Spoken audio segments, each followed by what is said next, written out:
에서에게 누가 왔죠? 누가 왔습니까? 야곱의 종들이 왔습니다. 야곱의 종들이 에서에게 와가지고 당신의 동생 야곱이 고향을 향해 오고 있다. 그래서 많은 선물 또 자녀들을 데리고 오고 있다 라고 얘기했습니다. 그리고 그 증거로 이제 양과 낙타들 좀 가지고 갔어요. 그랬는데 이 에서의 표정이 밝지 않습니다. 그리고 내가 지금 안 그래도 400명을 데리고 야곱한테 가려고 하던 참이었다 하는 것입니다. 근데 그 400명을 보니까 칼을 차고 있는 것입니다. 그냥 만나러 가는 게 아닌 것 같아 하는 걸 느꼈죠. 그래서 이 하인들이 알겠습니다 하고는 도망치듯 야곱에게 갑니다. 그래서 야곱에게 가서 야곱에게 얘기합니다. 주인님 큰일 났습니다. 뭐가 큰일 났냐? 당신의 형님을 만나긴 했는데 그 형님이 당신을 죽이려고 400명이나 되는 부하들을 데리고 오고 있습니다. 어떻게 하면 좋습니까? 이렇게 얘기를 했습니다. 그랬더니 이 야곱이 그때서부터 불안하기 시작한 것입니다. 그래서 야곱이 자기 머리를 씁니다. 첫 번째로 어떻게 합니까? 무리를 두 떼로 나누었습니다. 오늘 본문에 보니까 7절에 야곱이 심히 두렵고 답답하여 자기와 함께한 동행자와 양과 소와 낙타를 두 떼로 나누었다. 그래서 자기 형님이 한쪽을 치면 한쪽이 도망가고 한쪽을 치면 한쪽이 도망을 가야 되겠다. 그렇게 생각을 딱 했습니다. 그리고 야곱이 뭘 합니까? 기도를 합니다. 9절에 보면 야곱이 처음으로 하는 기도입니다. 이 전까지 야곱이 기도하는 것이 거의 없어요. 야곱은 기도하지 않습니다. 왜? 자기 머리가 똑똑하니까. 자기 꾀를 믿고 살아왔던 사람이거든요. 근데 야곱의 기도를 들어보십시오. 굉장히 청산유수고 너무너무 훌륭한 기도입니다. 먼저 하나님이 우리 조상의 하나님이었다는 걸 밝힙니다. 내 조부 아브라함의 하나님, 이삭의 하나님 여호와여, 하나님이 나한테 명령하셨잖아요. 고향으로 돌아가라고. 그러면 은혜를 주시겠다고 하셨지 않습니까? 근데 하나님, 제가 지금 두렵습니다. 형님이 나를 공격하려고 400명을 데리고 온다고 합니다. 그러니까 하나님, 나를 좀 도와주세요 라고 하나님께 부탁을 했다 이 말이에요. 그랬는데 그렇게 기도하고 난 다음에 야곱이 어떻게 해야 됩니까? 하나님께 기도했으니까 걱정을 해야 돼요? 안 해야 돼요? 안 해야 되잖아요. 근데 그 다음에 말짱 도루묵이 되는 거예요. 13절에 보니까 야곱이 에서의 예물을 택합니다. 그러니까 기도만 갖고는 자기가 불안함을 떨치지를 못하겠다 이거죠. 그래서 예물을 세 종류로 나눠요. 그래서 암염소 200, 순염소 20, 암양 200, 순양 20, 낙타 30, 새끼, 그 새끼, 암소 40, 황소 10, 암나귀 20, 새끼 나귀 10. 요렇게 해가지고 요거를 세 대로 나눠가지고 첫째 먼저 보내고 둘째 보내고 셋째 보내는 거예요. 그러면서 뭐라고 하느냐? 이것은 주의 종 야곱의 것인데 형님 당신에게 예물로 보내는 것입니다. 이렇게 했습니다. 기도 실컷 해놓고 하나님 뜻대로 안 하고 자기 머리로 하는 거죠. 그러니까 불안함이 없어지겠어요? 에서의 마음이 변하겠어요? 또 불안한 거예요. 이 야곱이 또 꾀를 씁니다. 어떻게 꾀를 씁니까? 21절에 보면은 밤을 또 난 거예요. 그러니까 하룻밤 지난 거죠. 그러고 난 다음에도 이제 걱정이 되니까 그 다음날 자기 자식들을 이제 나누는 거예요. 두 아내와 두 여종과 11 아들을 야복강으로 건너는데 그들을 먼저 보내는 거예요. 그러니까 자기는 최후에는 자기 혼자 살겠다 이 말이에요. 참 성경이 이렇게 솔직합니다. 사랑하는 4명의 처와 11 자식을 강 건너 먼저 보내는 거예요. 나는 살아야 되겠다. 그래놓고 혼자 앉아 있는 것입니다. 그러니까 지금 야곱은 형님 에서가 자기를 죽일 수 있다라는 두려움 때문에 자기의 온갖 꾀를 다 쓰지만 두려움을 떨쳐내지를 못하는 것입니다. 근데요, 희한한 일이 벌어집니다. 어떻게 됩니까? 그 다음날 되니까 에서를 만났는데 에서가 야곱을 공격하기는커녕 야곱을 반겨 안고 환영하는 거예요. 에서가 변한 겁니까? 안 변한 겁니까? 변했습니다. 희한하죠. 야곱은 에서는 절대 형님 변하지 않을 거다. 나를 향한 그 분노는 절대 사그러들지 않는다. 그러니까 내가 그 분노를 어떻게 하면 삭힐까? 예물을 먼저 보내고 자식들 보내고 그렇게 해서 좀 마음이 이렇게 좀 안정된 다음에 나를 만나야 나를 안 죽이지 않지 않겠나 그 생각을 했는데 의외로 너무 간단하게 이렇게 에서의 마음이 변해서 야곱에게 친절하게 대하게 된 것입니다. 참 사람 마음 알 수 없죠, 그죠? 여러분들도 불편한 사람이 있지 않습니까? 여러분들도 다툰 사람이 있지 않습니까? 오며 가며 만나기 싫은데 언젠가는 한번 만나야 될 사람 있잖아요. 또 항상 집에서나 거리에서나 직장에서 봐야 되기 때문에 한 번은 풀고 가야 되고 변화시켜야 될 사람이 있지 않습니까? 근데 참 사람 변화시키는 것이 쉽지 않다 이 말이에요. 그래서 이 사람이 그 화를 내고 분노를 품고 서운한 감정을 품고 있다고 해서 내가 좀 다가가서 대화하고 하면 그때는 뭐 알겠다고 이제 잘하겠다고 이해한다고 해놓고는 또 서운하고 서먹하고 마음이 멀어지고 그렇게 되는 것이죠. 사람은 참 마음을 변화시키기가 쉽지가 않아요. 그럴 때 우리는 흔히 어떤 얘기를 합니까? 참 저 사람 고집스럽다. 저 사람은 안 변한다. 내가 안 보고 말지. 그 생각을 한단 말이에요. 그러면서 사람이 안 변하는 탓을 그 사람 탓으로 돌리는 거예요. 저 사람은 고집스럽다. 저 사람은 내가 이렇게 성의를 보였는데도 왜 저럴까? 참 이해가 안 된다. 그러면서 아유 안 보고 말지 뭐 이렇게 합니다. 그래서 우리가 지금 안 보고 지내는 사람이 참 많지 않습니까? 그죠? 그러다 보면은 점점 못 만나는 사람이 늘어가는 거예요. 그러니까 피해 다녀야 되는 거죠. 같은 동네 살면서도 피해 다니는 거예요. 사람들 많이 다닐 때는 못 나가는 거예요. 이게 무슨 어처구니 없는 일입니까? 형제들이 만나도 그 사람 뭐 동생이나 형이나 그 온다 그러면 삼촌이나 고모나 온다 그러면 안 가는 거예요. 불편하니까. 그 왜 안 오냐 그러면 그 사람 때문에 안 간다고. 좀 화해해 하면은 나는 화해하려고 하지. 안 변하는 건 어떻게 그렇게 한단 말이에요. 근데요 여러분 이렇게도 변화가 된다니까요. 20년입니다. 20년. 야곱이 형 에서를 속이고 도망간 지가 20년입니다. 20년 동안 묵혀놓은 불화, 분노, 다툼이란 말이에요. 여러분 마음속에 서운한 감정, 분노가 심기면요 그게 사그라드는 게 아니에요. 더 커지면 커졌지 절대 사그라들지 않습니다. 그러니까 20년 동안 이 에서가 야곱을 미워하는 마음을 가지고 있었다는 것은 무슨 뜻입니까? 이제는 그 분노가 0.1에서 만, 10만, 100만, 1000만, 억 더 커졌다 이 말입니다. 그러니까 어떻습니까?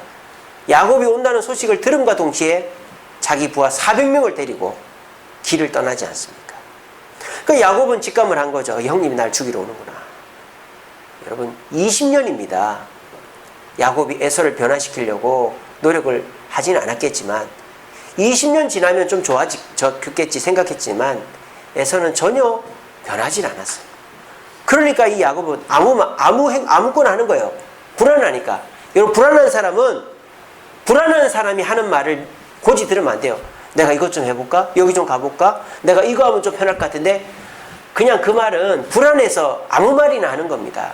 지금 야곱은 원래 똑똑한 사람인지는 몰라도 뭐 형님들한테 종을 먼저 보내보고 예물을 3차로 나눠서 보내고 자식들 처자식을 먼저 보내고 하는 거는 진짜 이게 형님의 마음을 누구로뜨릴 것이다 확신도 없이 불안하니까 그냥 하는 거예요. 그러면서 야곱이 기도도 합니다. 근데 기도를 하는데 기도를 하고서도 똑같은 거예요.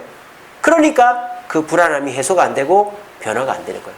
그런데 희한하게 그 다음 날 에서를 만났는데 이렇게 변했다 이 말이에요.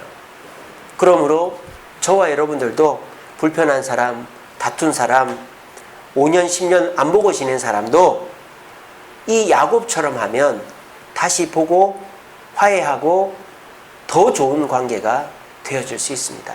포기하지 마십시오. 어쩜 다 됐을 수도 있어요. 서로가 감정이 끝까지 가면 사소한 거 하나만 딱 풀리면 또 금방 그 감정이 역전되기도 합니다. 여러분 혹시라도 나와 불편한 사람, 다툰 사람, 지금까지 말 안 하고 지낸 사람이 있는데 저 사람이 안 변하니까 나도 용서 못해, 이런 마음을 갖고 계시다면 여러분 그 마음 갖고 있으면 절대 그 사람 안 변합니다.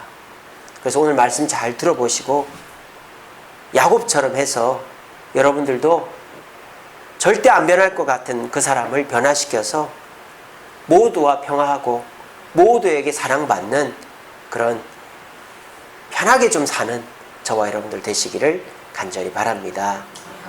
자, 그러면은 에서는 어떻게 해서 변했을까요?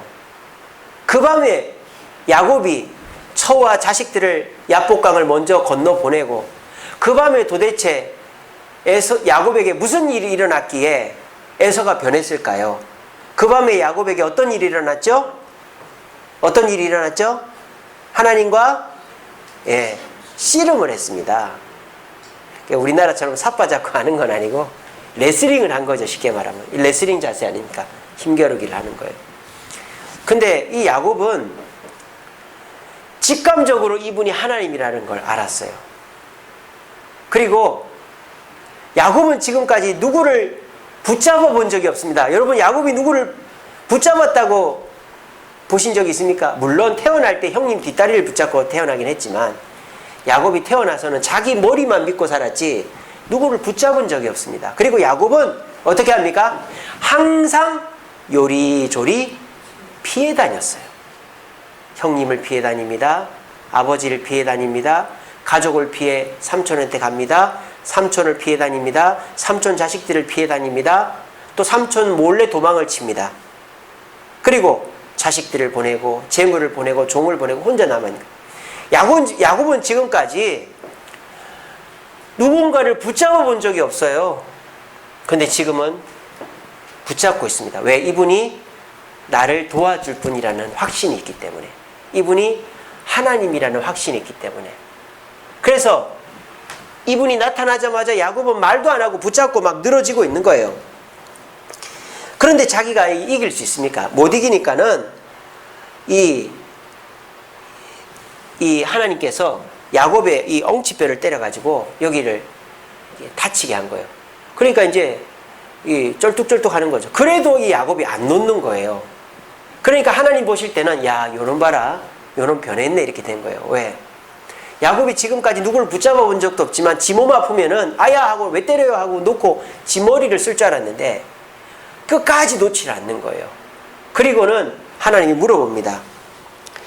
날이 새려고 하니 나로 가게 하라. 그러니까 야곱이 이렇게 말하죠.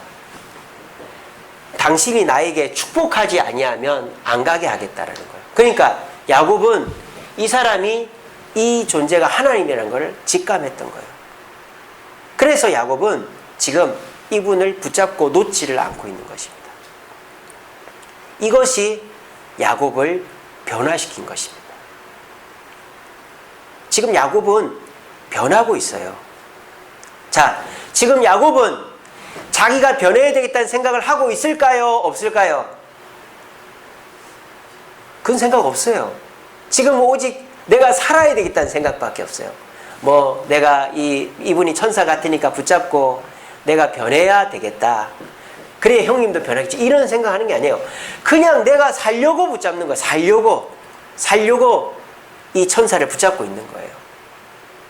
그러다 보니까 어떻게 됩니까? 야곱이 변화가 된 거예요. 여러분들도 마찬가지입니다. 여러분들의 잘못된 습관이나 또 잘못된 행동이나 생각이나 뭐 지금까지의 모습들 어떻게 변화시킬 수 있을까요? 나 이거 이제 절대 안 해. 나 술 안 먹어. 담배 안 피워. 나 이제 저런 거 안 해. 나 욕 안 해. 뭐 안 해. 여러분 그래 갖고는 변화가 안 됩니다.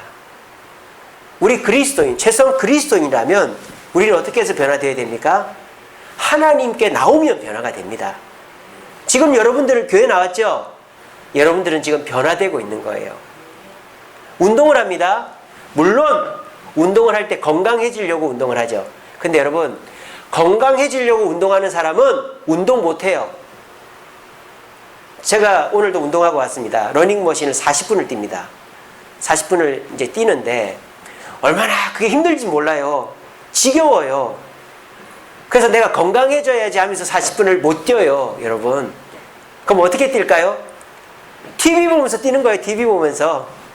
영화도 봤다가, 6시 내 고향도 봤다가, 생생정보통도 봤다가, 뭐 개그 프로도 봤다. 그러면서 웃으면서 뛰다 보면은 40분이 지나고 온 몸이 땀으로 젖고 샤워하고 나면은 몸무게도 줄어들고 몸이 개운하고 다시 몸이 더 좋아지는 거예요. 그러니까 세상 일도 마찬가지인 거예요. 내가 뭔가를 해야 되겠다. 물론 목표를 정해놓고 그 일을 하다 보면 되는 경우도 있지만 너무 어렵고 중요한 일은 그 목표만 바라보다 보면 금방 지친다 이 말입니다. 여러분, 들판에서 일하는 사람들 보십시오. 내가 이 일을 다 마칠 때까지는 안 쉰다. 이 일을 끝까지 해야 된다. 이러면 그 사람은 그 일을 할 수 있을까요? 없을까요? 그런 생각으로 일 못해요. 어떻게 일해야 됩니까?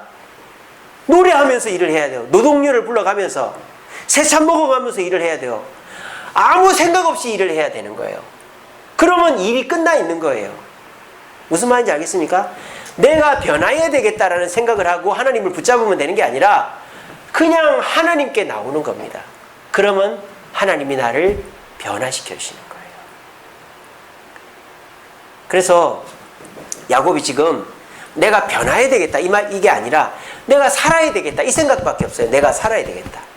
그래서 하나님을 딱 붙잡았습니다. 그랬더니 야곱이 3가지가 변했습니다. 첫째로는 남을 의지하게 됐습니다. 좀 더 구체적으로 말하면 하나님을 의지하게 됐습니다. 아까도 말씀드렸다시피 야곱은 누구를 붙잡고 의지한 적이 없습니다. 부탁을 하는 성격이 아니에요. 보십시오. 라반한테 월급 달라고 한번 부탁해봤는데 라반이 안 주잖아요. 그러니까 어떻게 합니까? 안 주네. 너 이제 큰일 날 줄 알아. 그리고 지가 꾀를 써가지고 좋은 것만 얼룩이 염소를 만들어 지가 다 지 거 만들잖아요.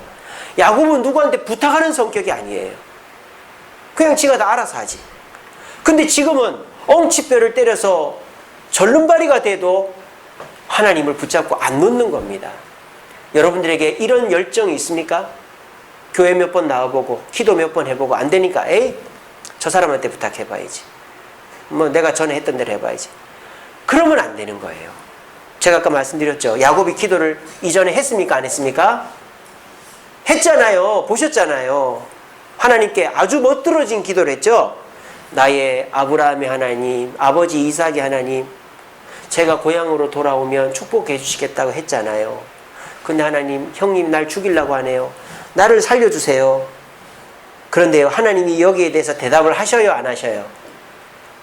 대답을 안 해요. 그냥 야곱의 기도로 끝나요. 그리고 야곱은 또 보루묵이 돼버린 거예요. 이거는 하나님을 의지한 겁니까? 안 한 겁니까? 안 한 겁니다. 지금 많은 그리스도인들이 그런 식으로 신앙생활을 하고 있단 말입니다. 교회 와서 기도합니다. 주여 우리 가정의 문제를 해결하시고 자녀의 문제를 해결하시고 사업의 문제를 해결하시고 코로나 잘 이기게 해주세요.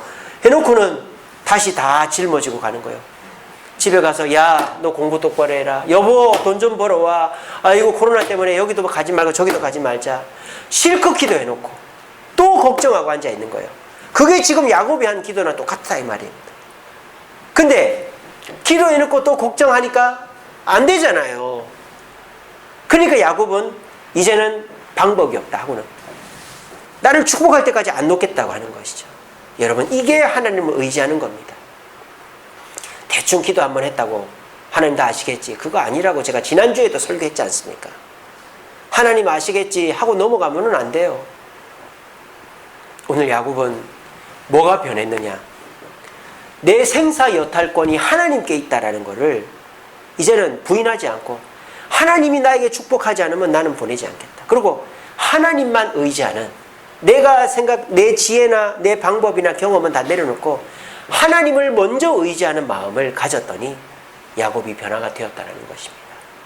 오늘 이 자리에 계신 저와 여러분들 적당히 하나님 의지하지 마시고 전적으로 하나님을 의지할 수 있는 저와 여러분들 되시기를 간절히 바랍니다. 두 번째로 야곱의 뭐가 변했습니까? 정직함이 변했어요. 야곱이라는 이름의 뜻이 뭡니까? 속이는 자입니다. 속이는 자. 야곱은 사기꾼이에요. 거짓말쟁이에요. 다 거짓말 인생 아닙니까? 형님한테도 팥죽 주면서 장자권을 빼앗고 아버지 속이고 축복을 받고 삼촌 속이고 재산 얻고 사기꾼이에요. 야곱은 딱 보면은 마귀짓만 하는 놈이란 말이에요. 마귀짓. 그러니까는 마음의 불안이 떠날 수가 있겠어요? 떠날 수가 없죠. 기도를 해도 그 기도가 응답이 되겠어요? 응답이 안 되죠. 하나님이 어떻게 사기꾼 기도를 들어주겠습니까? 하나님 다 아시는데. 그러니까요, 오늘 결론적인 거지만 내가 변하지 않으면 하나님은 절대 축복하지 않아요. 내가 사기꾼인데 사기꾼인 나를 하나님이 축복해 주시겠냐 이 말이에요. 그러니까 어떻게 해야 됩니까? 내가 정직해져야 되는 거예요. 지금까지 야곱은 내가 힘들다, 어렵다, 살려달라 이런 얘기를 하진 않아요. 당당하게 괜찮아, 나 괜찮아 그렇게 하지, 이렇게 정말 불쌍할 정도로 처절할 정도로 매달린 적이 없단 말이에요. 삼촌한테도 한번 부탁하고 노하니까 지 머리 써서 다 빼앗잖아요. 이처럼 야곱은 속이는 자고 정직과는 거리가 먼 사람이었습니다. 근데 이 야곱이 이 야복 강가에서 정직해졌습니다. 어떻게 정직해졌습니까? 내가 지금 비참하다, 내가 지금 죽을 것 같다, 내가 이대로 있으면 나는 망한다, 솔직하게 자기의 모든 것을 털어놓은 것입니다. 그랬더니 야곱이 변화가 된 것입니다. 오늘 이 자리에 계신 저와 여러분, 체면이라는 거 중요하죠. 부모의 체면, 선배의 체면, 또 사장의 체면, 또 여러 가지 내가 체면이 있죠. 하나님 앞에서 체면 부리면 안 돼요. 그러면요, 하나님은 안 도와줍니다. 기도할 때에도 적당하게 기도하고 가고, 그리고 하나님을 붙잡아도 적당하게 붙잡고, 그러면 그래 나머지는 네가 알아서 해라 그러시지, 체면 차리는 사람 절대 하나님이 도와주지 않습니다. 정직한 사람, 솔직하게 다 털어놓는 사람. 제가 지난주 그랬지 않습니까? 주일날 하나님, 내가 지금 발에 물집이 잡혀 아픈데 이거 해결해 주세요. 하나님, 제가 지금 변비가 심해 죽겠는데 이거 해결해 주세요. 이런 식으로 나의 사소한 문제까지라도 하나님이 아니면 해결이 안 된다라는 심정으로 정직하게 하나님께 나아가는 자가 하나님의 도움을 받을 수 있다는 것입니다. 우리 자신을 돌아볼 때 우리는 얼마나 정직한 사람입니까? 하나님과 정직함을 떠나서 사람에게도 정직해야 되는 것입니다. 내가 내 자신을 드러내는 만큼 상대도 자신을 드러냅니다. 여러분이 누군가를 변화시키고 싶습니까? 솔직해지십시오. 적당하게 그냥 점잖 빼지 마시고 눈물도 흘리고 좀 소리도 지르고 솔직해지십시오. 나 정말 너랑 이제 싸우기 싫다. 나 정말 잘 지내고 싶다. 내가 도대체 어떻게 하면 될까? 내가 변할게. 내가 잘할게. 한 번만 하지 마십시오. 했는데 그 사람이 들은 척도 안 하고 가버립니까? 에이, 저놈은 안 되겠다. 내가 이렇게까지 했는데. 그러니까 안 되는 거예요. 또 매달리십시오. 계속 그 사람이 변화될 때까지. 그렇게 했는데 안 변화될 사람이 있을까요? 없어요. 내가 덜 했을 뿐입니다. 솔직함은 상대를 변화시킵니다. 솔직해지면 안 변할 사람 아무도 없습니다. 여러분들과 다툰 그 사람 남 아니거든요. 여러분들과 먼 사람 아니거든요. 대부분 나와 다투는 사람은 제일 가까운 사람이에요. 아내, 남편, 자녀, 친척, 형제. 근데 그 사람하고 안 본다 이 말이에요. 왜? 자존심 때문에. 서로가 자존심 싸움하고 있는 거예요. 네가 먼저 솔직해지라 이 말이죠. 네가 먼저 사정해라 이 말이죠. 그러면 나도 못 이긴 척 해주겠다. 근데 아무도 그렇게 안 하는 거예요. 여러분 먼저 해보십시오. 그런 말이 있더라고요. 진짜 사랑하는 사람이 져주는 거라고, 진짜 사랑하는 사람이 미안하다 하는 거라고, 진짜 사랑하는 사람이 양보하는 거라고. 그렇게 하면 절대로 회복 안 될 관계가 없습니다. 내가 져주고 양보하고 내가 눈물 흘리면은 다 변하게 돼 있어요. 근데 더 중요한 건 뭡니까? 하나님 앞에 솔직해야 된다. 사람은 내가 아무리 솔직해도 그걸 역이용하는 사람이 있을 수 있어요. 그런 사람한테 솔직할 필요가 없어요. 내가 아무리 솔직하게 얘기해도 아 그래 알겠다 해놓고 뒤에 가서 막 그거 헛소문 퍼뜨리고 그런 사람한테 솔직할 필요가 없어요. 그냥 하나님 저 사람이 아무리 해도 안 되네 어떡할까요? 그러면 하나님이 그 사람 벌을 내리는 거죠. 두 손 두 발 들게 해서 무릎 꿇게 만드는 겁니다. 최소한 하나님께는 야곱처럼 눈물 콧물 다 빼면서 솔직해야 되는 거예요. 그랬더니 하나님이 이름을 다시 지어주시잖아요. 거짓말쟁이 이름은 버려라. 야곱이라는 이름은 버려라. 이스라엘이라는 이름을 주시지 않습니까? 승리자. 누가 승리할 수 있습니까? 정직한 자가 승리하는 것입니다. 하나님의 나라에서는 정직하지 않으면 승리할 수가 없어요. 야곱은 정직한 자가 되었기 때문에 승리자가 된 것입니다. 거꾸로 얘기해 볼까요? 여러분들 정직하십시오. 하나님께 정직하시고 사람들에게 정직하십시오. 그러면 하나님이 여러분들 이기게 만드시고 여러분들을 속여먹는 사람이라 할지라도 여러분들이 그 사람을 이기게 될 것입니다. 이것이 우리가 나와 불편한 사람을 변화시키는 방법입니다. 근데 세상 사람들은요, 사고가 딱 나면 절대 I am sorry, 미안하다 이 말 하지 말라 그러잖아요. 그럼 내가 다 뒤집어 쓴다고. 절대 정직하지 말라고 합니다. 그러면 우리가 내가 벌금은 안 물고 손해는 안 볼지 몰라도 감정은 절대 해소가 안 되는 거예요. 우리는 하나님께 정직하고 사람에게 정직해야지만 내가 먼저 정직해야지만 그 사람을 변화시킬 수 있습니다. 지금도 저 사람이 안 변하니까 저 사람이 솔직하게 얘기 안 하니까 나도 얘기 안 해. 그렇게 하고 계십니까? 그러면 우리는 계속 불편한 사람이 늘어가는 거예요. 그리고 그런 습관이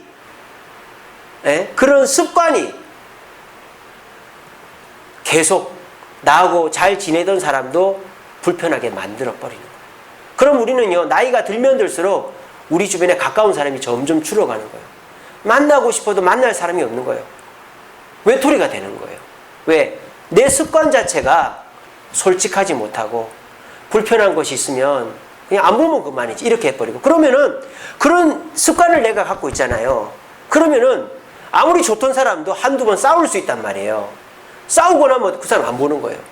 또 좋던 사람은 또 싸워요. 그럼 그 사람 안 보는 거예요. 그러다 보면 내가 만날 사람이 심지어 자식들도 안 보는 거예요. 자식하고도 왕래를 안 합니다. 부인하고도 각방 쓰고 밥도 같이 안 먹고 그래 되는 거예요. 그게 다 뭐예요? 내 잘못된 습관 때문이에요. 내가 저 사람 하는 거 봐서 용서해주고 내가 정직하게 털어놓지 않는 내 습관이 그런 상황을 만들어가서 결국 나를 불편하게 만드는 거예요. 그러니까 내가 정직해지면 모두와 평화할 수 있습니다. 지금 야곱은 하나님을 붙잡고 있으면서 이스라엘이라는 이름을 얻어서 승리자, 모든 사람에게 승리하는 사람이 된 것입니다. 여러분, 정직한 거, 손해보는 거 참 하기 싫은 거죠. 사정하는 거, 사과하는 거 자존심 상합니다. 근데 그게 승리자가 되는 길입니다. 왜일까요? 그런 사람에게 하나님은 축복을 주시고 그런 사람 주변 사람들을 변화시켜 주기 때문입니다. 우리 모두 세상 사람들 말 듣지 마시고 손해 날 거 또 내가 부끄럽고 창피당할 거 각오하고서라도 솔직하고 정직하심으로 내 주변 사람들을 변화시키고 그렇게 해서 화목하게 웃으며 살 수 있는 저와 여러분들 되시기를 간절히 바랍니다. 마지막으로 야곱이 뭐가 변했을까요? 이렇게 야곱이 변했습니다. 자기 꾀만 믿고 살던 사람이 하나님을 적당히 의지하던 사람이 하나님을 전적으로 병신이 되면서까지 하나님을 붙잡았습니다. 그리고 하나님 앞에 모든 걸 다 쏟아냈습니다. 정직했습니다. 그랬더니 하나님이 어떻게 하십니까? 야곱을 축복하십니다. 그래서 야곱에게 뭐라고 하시느냐? 야곱이 하나님께 묻습니다. 야곱이 청하여 이르되 당신의 이름을 알려주소서. 그 사람이 이르되 어찌하여 내 이름을 묻느냐 하고 거기에서 야곱에게 축복하니라 그랬습니다. 그래서 이 야곱은 하나님을 보았으나 죽지 않았던 몇 안 되는 사람입니다. 원래 하나님 보면 다 죽거든요. 그리고 이 야곱은 그 하나님을 만난 것 때문에 자기도 변화되었지만 결과적으로 어떻게 됩니까? 누가 변화됐어요? 누가 변화됐어요? 에서가 변화된 거예요. 여러분, 사람은 누가 변화시켜 줄까요? 내가 변화시킬까요? 하나님이 변화시켜 주십니다. 아이고 목사님, 그게 말입니까 방구입니까? 하나님이 그 사람을 어떻게 변화시켜요? 내가 사과도 하고 내가 뭐 이렇게 좀 선물도 주고 이래야죠. 그러니까 변화가 안 되는 거예요, 여러분. 아까 말씀드렸잖아요. 나하고 지금 안 보고 지내는 사람은 얼마 전까지만 해도 나하고 죽고 못 살던 사람이라고요. 그러면 그 사람이 나하고 안 보고 지내게 된 이유가 뭘까요? 내가 선물을 안 줘서 그럴까요? 내가 사과를 안 해서 그럴까요? 아닙니다. 사소한 문제 하나, 오해 하나 때문입니다. 그거는 내가 설명한다고 되는 게 아니에요. 그 사람이 속으로 그 꽁한 마음을 풀면 되는 거예요. 그걸 하시는 분이 하나님이다 이 말입니다. 에서가 400명을 거느리고 오고 있습니다. 3일째 오는 거예요 지금. 종들을 만나고. 그런데 마지막 3일째 밤에 하나님이 에서의 마음에 역사하신 것입니다. 저는 이렇게 상상해 봅니다. 하나님이 에서에게 나타나서 에서야 네 동생 야곱을 용서해라. 내가 그렇지 않으면 너를 벌 줄 것이다. 그러면서 하나님이 에서에게 역사하셨을 것입니다. 그러고 나니까 이 에서가 하나님을 보고 자기 마음을 풀고 이 야곱을 용서하게 된 것입니다. 여러분, 화해라는 것은요, 서로가 서로를 용서해서 화해하는 경우도 있지만 누가 중재를 쓰면 화해하게 되어 있습니다. 부모가 중재를 쓰거나 법원이 중재를 쓰거나 또는 뭐 선배가 중재를 쓰면 화해는 간단해집니다. 근데요, 서로가 있는 거 없는 거 다 끄집어내 가지고 그런 거 다 용서가 돼야 화해한다. 그런 화해는 너무너무 어려운 화해예요. 여러분들이 지금 하려고 하는 화해는 그런 거 아닙니까? 저 사람도 내 서운한 거 다 해결해 주고 나도 저 사람 서운한 거 들어주고 그렇게 하겠다는 거 아니에요? 그런 화해는 될 수가 없어요. 진정한 화해는, 가장 손쉬운 화해는 뭡니까? 중재자가 있는 겁니다. 너 일로 와. 너 일로 와. 형제가 싸웠어요. 요즘에 우리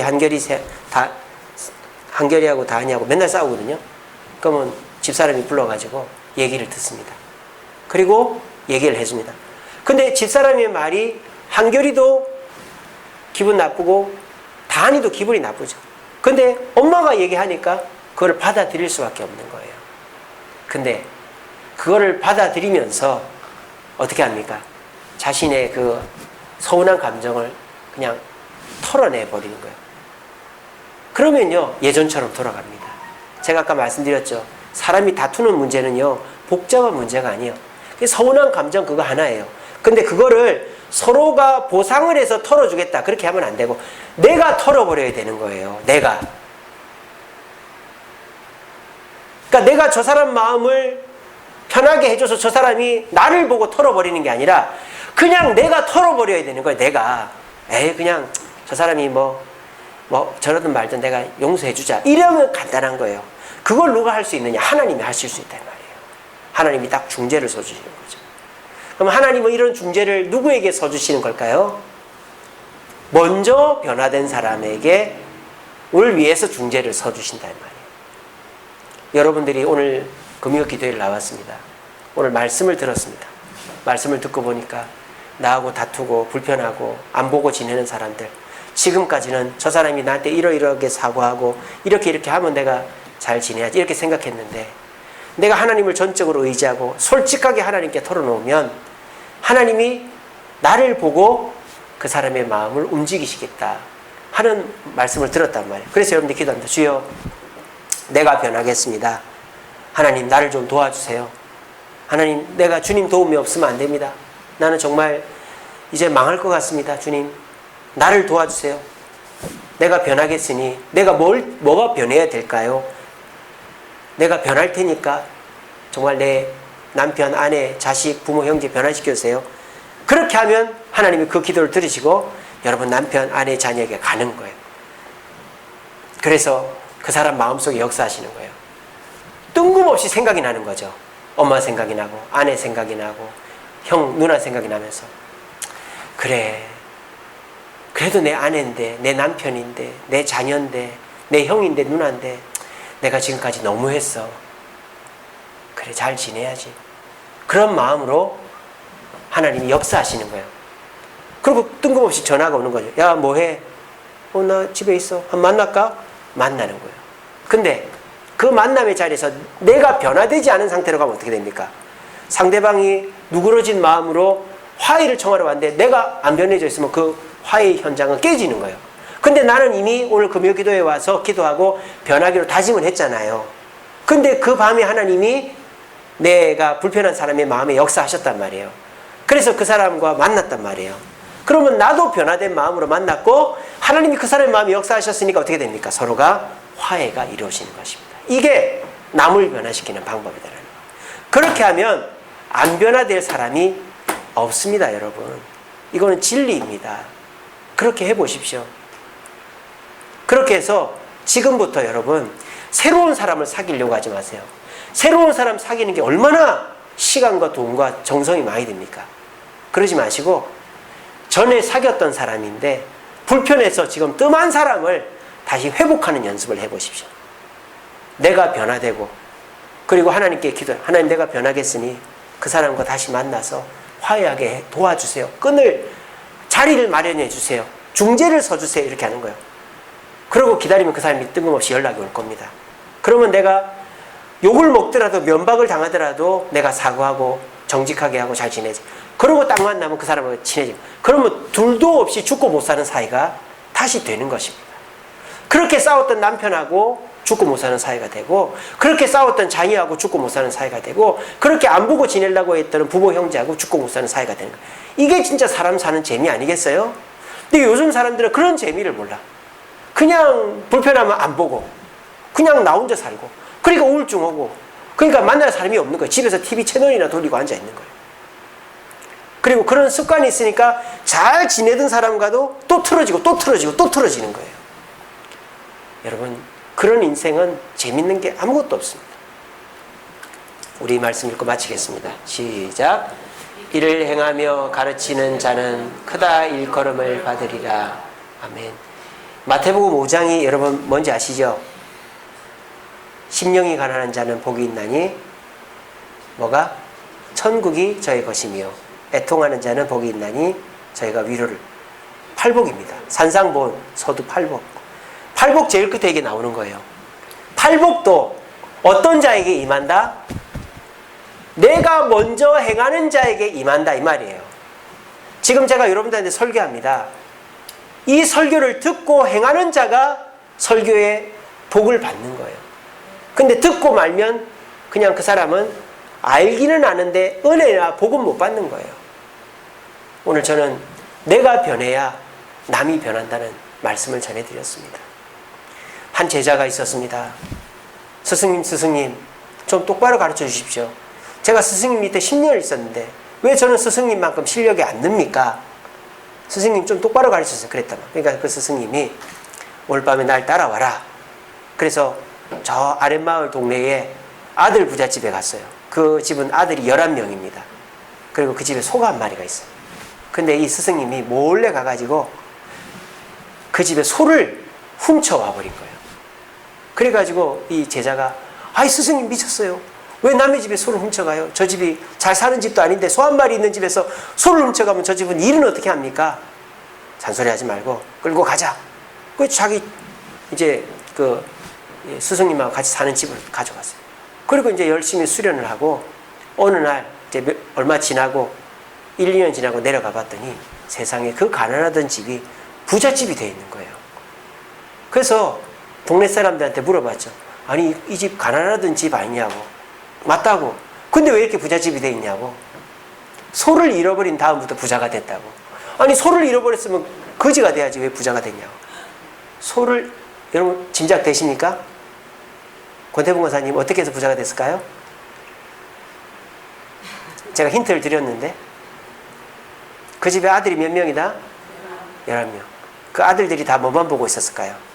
소만 보고 있었던 거예요. 이놈의 소가 왜 이렇게 일을 안 하나.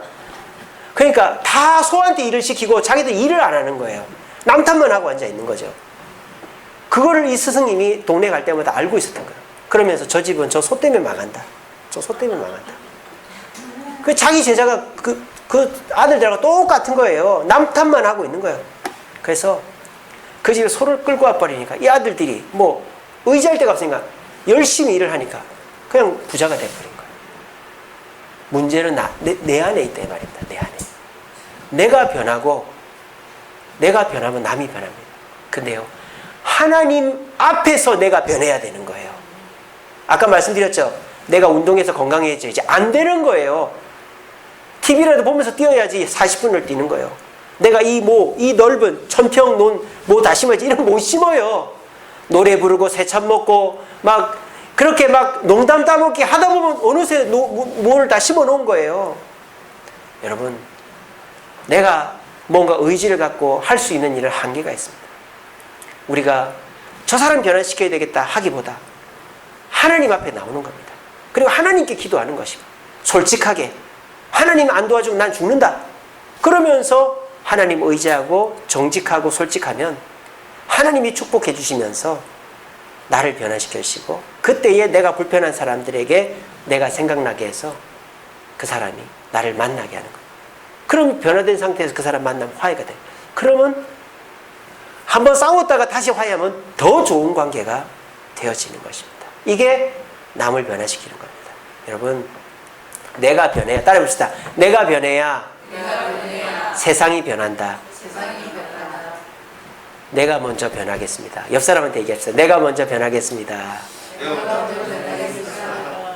여러분, 오늘 이 마음만 먹어도 여러분들은 많은 사람과 편해질 수 있어요. 진짜입니다. 이 마음만 먹어도. 그리고 기도하십시오. 그러면 여러분 진짜로 제가 거짓말하는 게 아니라 많은 사람과 편해질 수 있습니다. 좀 우리 편하게 살아야 안 되겠습니까? 외나무 다리가 있으면 불편해요. 사다리 타는 것도 아니고. 우리 모두 내가 변해야 저 사람도 변한다. 내가 주님 앞에서 솔직해지고 주님 의지하자. 그리고 내가 변하자. 그러면 주님이 중재를 서서 변화시켜줍니다. 이 마음으로 우리 모두 모든 사람과 평화할 수 있고 행복해질 수 있는 저와 여러분 되시기를 간절히 바랍니다.